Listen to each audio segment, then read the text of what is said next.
What is up, everybody? Happy Saturday to you if you observe Sabbath. I hope you are getting rest. You know, this usually, is my day of rest, but it's like when you have like kids who are little and they always have plans or something that they need to do, it's like, jeez, I don't even remember having as much to do as my kids have to do, but that's, I guess that's the transition of generation. So it's the kids just have way more social lives earlier.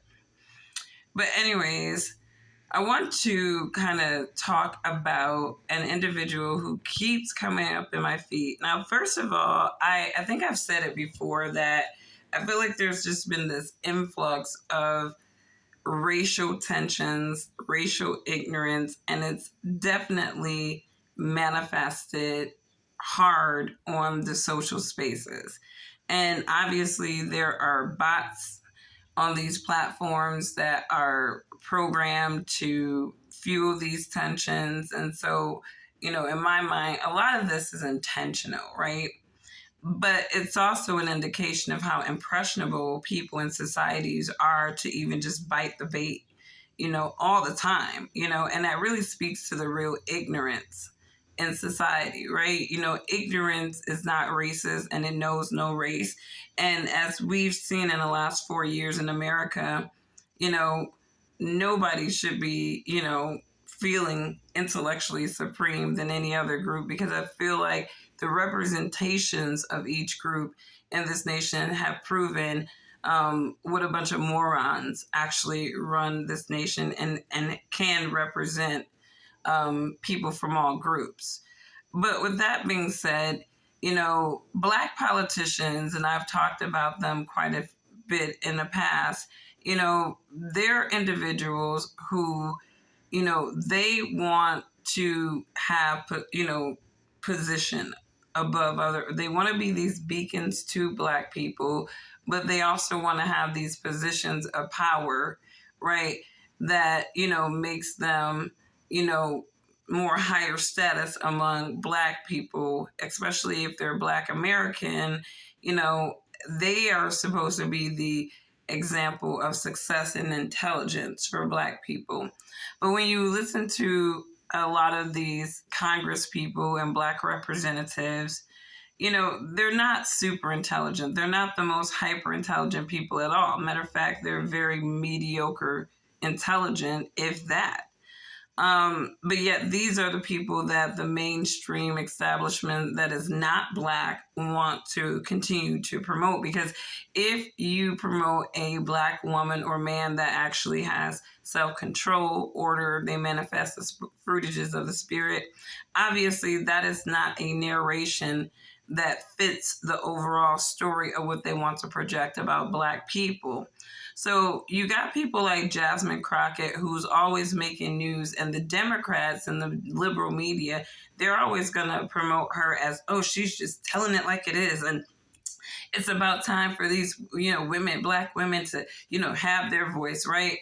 But she's always making news for being the personification, the stereotype of Black women, right? Because obviously they need to believe that Black women operate with less grace and less self-control. And so obviously when there's conflict and disagreements, they expect for Black women to be loud, disorderly, and just completely out of element. And so she has lived up to that stereotype quite a bit in some of the highlights that I've seen of her in Congress. And so, it's just further validation that, a lot of these Black politicians, a lot of them get these seats, a lot of them are paid by these NGOs, supposedly, because they represent something about Black people. They're leverageable, number one. They're glory whores, right? So these people just want to be a seat. They want to say that they were at the table and they had this title, right? And the people who pay the big money, right, they know this, and this and that makes them leverageable people by design, right? But then they can also have their own little external story that, hey, I'm a face for Black people in this particular position. But that is just to say that these people, they're not really being paid for their intelligence in these seats. They're being paid because they are a face that is willing to represent ideas, even if they go against, what's overall beneficial for Black Americans. So, I say this to say, and I'm sorry, this season is not good, favorable to me. But I say this to say that Jasmine Crockett, a lot of people look at her as representing Black women.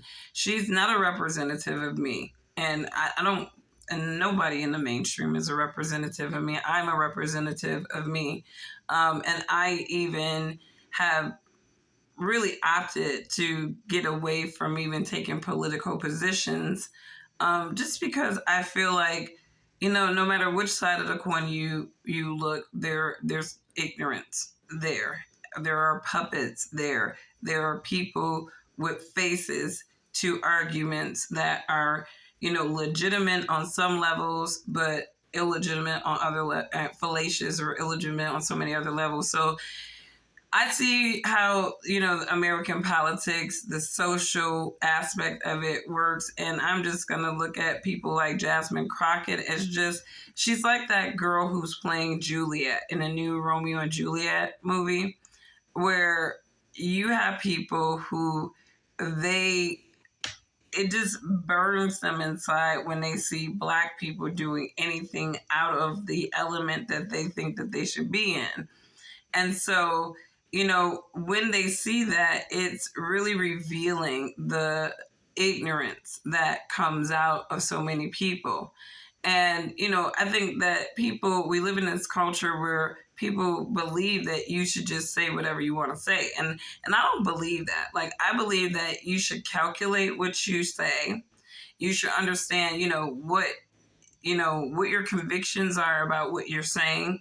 And you should also understand, like, what type of reaction am I looking to get?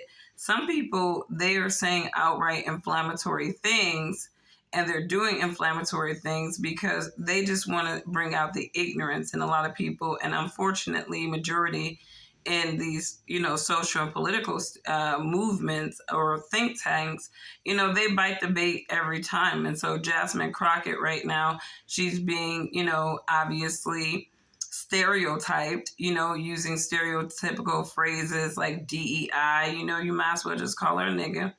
But anyways, some of these white people, they want to use all these creative subliminal terms, but it's like, we know what you really want to say. You just go ahead and say what you want to say, like, don't hide what's inside and what's very obvious through your presentations and your words. But anyways, you guys have a wonderful, wonderful weekend. I think that it's valuable for, people to look at all of these faces that are being projected to us and be realistic that they may not be a projection of, an entire community. And I think when you break down any segment in America, whether it's white-looking people, Black-looking people, Asian-looking people, you're going to see people who have different mental dispositions about almost anything. And you're going to see people who will look at people like Jasmine Crockett as a representative of Black women, and you will find people who don't look at her as a representative of Black women. And there's a variety of reasons why they may feel that way. Me personally, I do think she lacks grace. I think she lacks self-control. I think that when you're in an environment of snakes and you know that they're going to be just nipping at you, trying to antagonize you, the worst thing to do is meet their expectations, right? You got to really be meticulous about how you handle those people. And there's ways in which you can shut people down without feeding into their ideas or stereotypes about Black women. So that's just my 2 cents on Jasmine Crockett. But you see, again, we have a reoccurring theme with a lot of these Black-looking, Black people, politicians, from your Fonnie Willis, all of these leverageable tokens, right? There's a reoccurring theme that these people are meeting stereotypes of images being projected by non-Black people about Black people. And it's all to make us look ignorant, unhinged, and lacking of grace. So you guys have a wonderful, wonderful weekend, like I said, and I will catch you on the next one. Bye.